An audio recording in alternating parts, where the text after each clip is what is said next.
कर्मचारी और शिक्षक कर रहे हैं। इसके पीछे का कारण है कि एनएमओपीएस और अटेवा की तरफ से जो अगली रणनीति बनाई गई थी उसका कार्यक्रम। जी हाँ, 1 अक्टूबर 2025 को ट्विटर अभियान चलाया जाएगा। यह यूं कहे कि सोशल मीडिया पर एक मुहिम शुरू की जाएगी जिसमें पुरानी पेंशन बहाली की मांग की जाएगी। इस मुहिम में किसी एक राज्य के नहीं बल्कि पूरे देश के कर्मचारी शामिल होने वाले। कर्मचारी शिक्षक एक साथ एक बैनर तले पुरानी पेंशन बहाली की मांग करेंगे और यहीं पर देखने को मिला है कि निजीकरण के अंत को लेकर भी बातचीत की जाएगी। आपने देखा होगा कि लंबे समय से सरकार यूपीएस और एनपीएस के गुणगान गाती हुई चली आ रही है, जबकि जो कर्मचारी है वो पुरानी पेंशन बहाली की मांग कर रहे हैं। और वहीं पर जो सरकार है वो कभी संशोधन की बात करती है तो कभी कोई नया शिगुफा लेकर आ जाती है। और अब 1 अक्टूबर के बाद एक बड़ा कार्यक्रम 25 नवंबर को दिल्ली में रखा गया है, जिसमें पूरे देश के कर्मचारी एक साथ आएंगे और सरकार के सामने अपनी मांगों को रखेंगे। ये कार्यक्रम किसी एक राज्य का नहीं बल्कि देश का और इसी के साथ विश्व का एक सबसे बड़ा कार्यक्रम होने वाला है, क्योंकि इस कार्यक्रम में कश्मीर से लेकर कन्याकुमारी तक के कर्मचारी शामिल होने वाले हैं। फिलहाल हम बात करें अगर यहाँ पर 1 अक्टूबर 2025 की, तो 1 अक्टूबर 2025 को सभी कर्मचारी ट्विटर अभियान को शुरू करने वाले हैं, जिसमें हर एक कर्मचारी की तरफ से ट्विटर पर एक पोस्ट की जाएगी और पुरानी पेंशन बहाली की मांग की जाएगी, या यूं कहे कि गो एनपीएस और गो यूपीएस जैसी मुहिम जारी की जाएगी, जिसमें सभी कर्मचारी शिक्षक सम्मिलित होंगे और यहीं पर निजीकरण के बढ़ावा जो मिल रहा है उसको अंत करने की भी बात कही जाएगी, खास करके स्वास्थ्य विभाग में, शिक्षा विभाग में। अब देखना ये होगा कि आखिर इन सारी चीजों का असर क्या कुछ पड़ता है। लेकिन 1 अक्टूबर के कार्यक्रम किस तरह से होने वाले, क्या कुछ खास चीजें देखने को मिलेंगी, 25 नवंबर की तैयारियां किस तरह से चल रही है, सरकार के ऊपर इन सारी चीजों का क्या कुछ असर पड़ेगा, इस विषय पर अटल टीवी की टीम ने जब बातचीत की राजकीय नर्सेज संघ के प्रदेश महामंत्री अशोक कुमार जी से, तो उनका क्या कुछ कहना था इन सारी चीजों पर, आप भी सुनिए। अशोक जी, आपका हमारे चैनल अटल टीवी पे बहुत बहुत स्वागत है। अशोक जी, जैसा कि देखने को मिल रहा है कि एनएमओपीएस की तरफ से जो रणनीति बनाई गई थी उसमें से अब अगला कार्यक्रम 1 अक्टूबर को है, जिसमें एक ट्विटर अभियान चलाए जाने की बात कही जा रही है। तो इस कार्यक्रम की तैयारियां किस प्रकार से, क्या कुछ इस ट्विटर अभियान में होने वाला है? देखिए, इससे पहले भी हम लोग ट्विटर अभियान और सोशल मीडिया पे कई बार कर चुके हैं एनएमओपीएस अटेवा के आदेश पे जी। और इसमें केवल मेन मुद्दा हमारा ट्विटर पे है कि जो सरकार एनपीएस की पूरे अपने 2 शासन काल में माननीय प्रधानमंत्री जी, माननीय वित्त मंत्री जी रोज तारीफ करती थी, एनपीएस बहुत अच्छा है, इसको हम नहीं हटाएंगे जी, उसको इन्होंने हटा के यूपीएस कर दिया जी। और यूपीएस करने में खुद कह रहे हैं कि अब यूपीएस में भी गड़बड़ है जी। तो इस तरह का जो खुद ही नहीं सरकार निर्णय ले पा रही है, तो हम लोग कहते हैं जैसे आप पुरानी पेंशन ले रहे हैं मान्यवर जी, वैसे हम लोग को भी पुरानी पेंशन दे दीजिए जी। तो ये ट्विटर अभियान पुरानी पेंशन प्लस जो संस्थाओं में निजीकरण हो रहा है जी। अभी अभी आप देखी होंगी कि मेदांता हॉस्पिटल में माननीय कैबिनेट मंत्री जी जाके भर्ती हुए थे जी।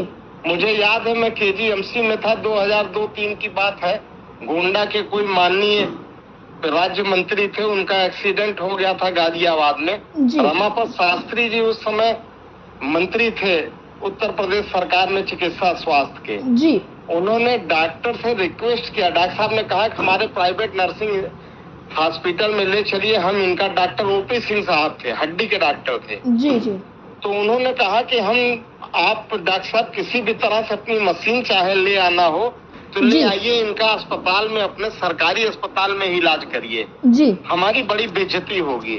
और आज हम देख रहे हैं सब के सब मेदांता हॉस्पिटल भाग रहे हैं, जबकि चिकित्सा विश्वविद्यालय देश में नंबर 1 पे है, मेदांता वहाँ कहीं टिकता भी नहीं है जी जी।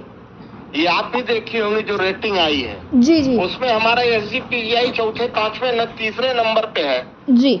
तो एसजीपीजीआई केजीएमसी छोड़ के ये लोग प्राइवेट सेक्टर में जब माननीय लोग इलाज कराएंगे और प्राइवेट सेक्टर में अपने बच्चों को पढ़ाएंगे तो सरकारी संस्थाएं तो बर्बाद होंगी जी जी।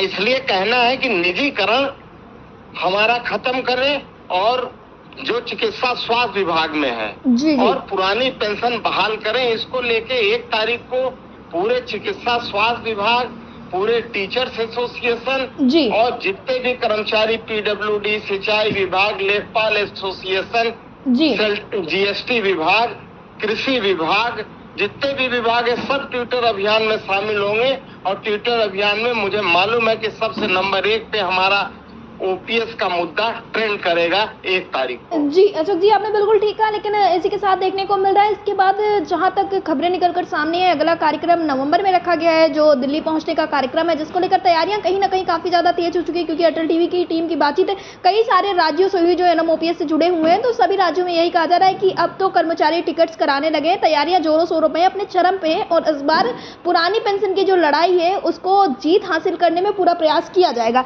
लेकिन इसके साथ मैं जानना चाहूंगी, क्या 1 अक्टूबर के बाद अब सीधे नवंबर का कार्यक्रम होगा या फिर बीच में कोई कार्यक्रम प्रस्तावित है?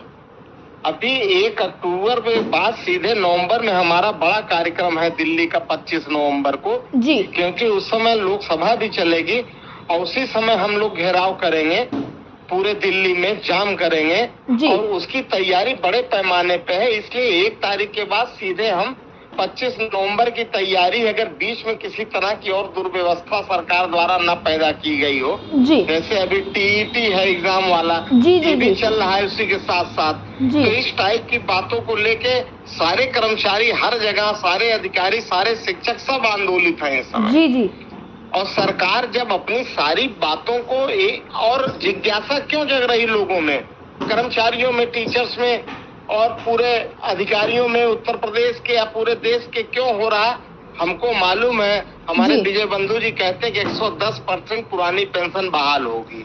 जी उसका लॉजिक भी है। यही सरकार थकती नहीं थी एनपीएस की तारीफ करते करते, फिर कैसे इन्होंने यूपीएस ला दिया। जी इसका मतलब कोई बुराई थी तब तो यूपीएस लाए हैं। जी तो हम लोग को पूरा विश्वास है कि हमारे देश के माननीय प्रधानमंत्री जी बहुत सुलझे हुए व्यक्ति हैं। जिस तरह से उन्होंने किसानों का 3 बिल लाए थे, उसको भी अभी तक सिस्टम में नहीं आया है, जिट इज वापस ही समझिए उसको। जी जी जी 2000 की नोट आई थी वो भी वापस हो गई, 2016 में जीएसटी आया था वो भी वापस हो गया। तो उस तरह से हम लोग इंतजार कर रहे हैं हमारे माननीय प्रधानमंत्री जी, यशस्वी प्रधानमंत्री जी, पूरे दुनिया में इनका डंका बज रहा है। हमारी आर्थिक व्यवस्था कहां से कहां पहुंचा दिए हैं, उसको देखते हुए हम लोग को पूरा विश्वास है हमारे देश के माननीय प्रधानमंत्री जी हम लोग को ओपीएस अवश्य देंगे।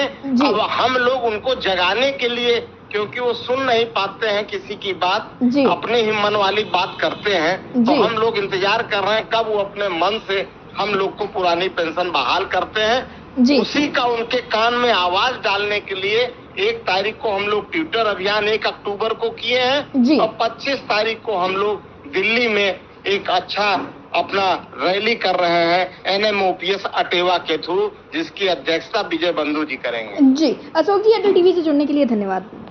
Thank you madam.